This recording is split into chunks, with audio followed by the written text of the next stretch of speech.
بسم الله الرحمن الرحيم.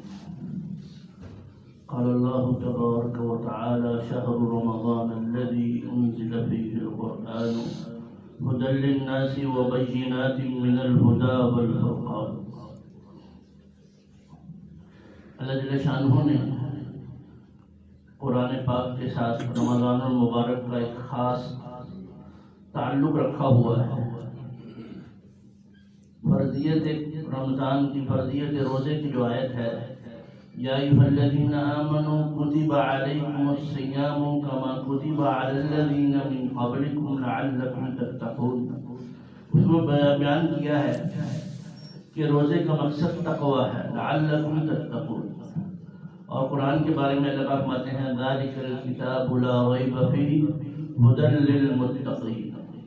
یہ قرآن پاک بھی متقین کے لیے ہدایت ہے.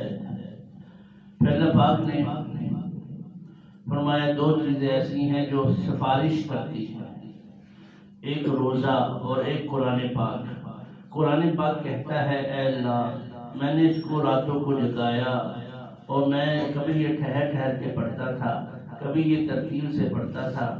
اے اللہ، جب تک تو اس کی سفارش نہیں کرے گا میں یہیں ٹھہرا رہوں گا، حتیٰ کہ اللہ اس کو معاف نہیں کرے گا، حتیٰ کہ اللہ سے معافی اور جنت کا وعدہ کروا لیتا ہے. ایسے ہی روزہ کہ اللہ، میں نے کبھی گرمی کے دنوں میں، کبھی سردی کے دنوں میں اس کو کھانے سے روکے رکھا، شہوتوں سے روکے رکھا، پینے سے روکے رکھا ہے. کہ اللہ تو اس کے لیے جنت کا فیصلہ کروا دے.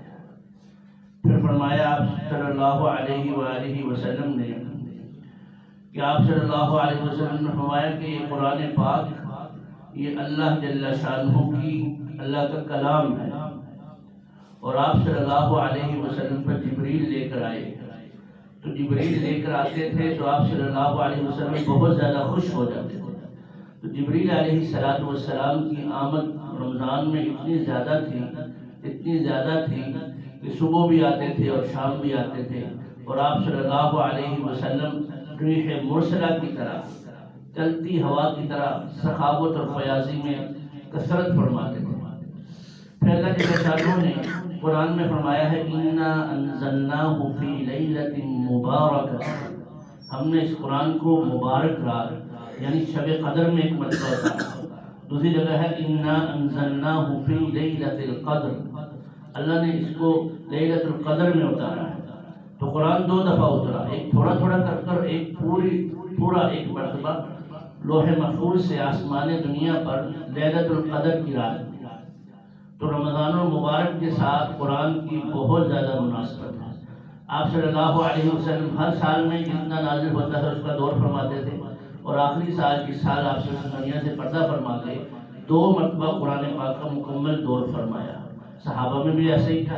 حضرت عثمان رضی اللہ تعالیٰ عنہ ایک رات میں مکمل قرآن پڑھتے تھے رمضان المبارک میں.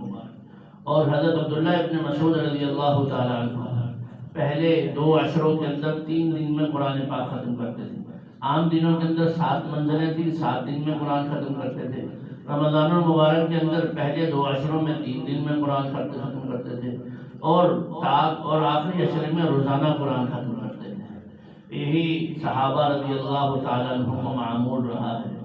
نامعلوم ہمارے پاس کتنے رمضان المبارک باقی ہیں، اور نامعلوم کب وقت آئے گا اور ہم دنیا سے چلے جائیں، ہم قبر میں ہوں اور ہم کہتے ہوں: اے اللہ ایک آیت پڑھنے کا موقع دے دے، اے اللہ ایک دفعہ سورہ اخلاص پڑھنے کا موقع دے دے، اے اللہ ایک دفعہ سورہ یاسین پڑھنے کا موقع دے دے.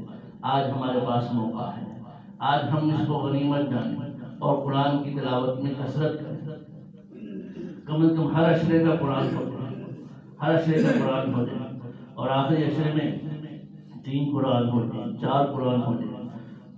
تو اللہ پاک سے ہم اس بات کو اپنے اوپر لازم کروائیں، اللہ سے اتنے گڑگڑائیں: یا اللہ ہمیں قرآن پڑھنے کی توفیق عطا فرما.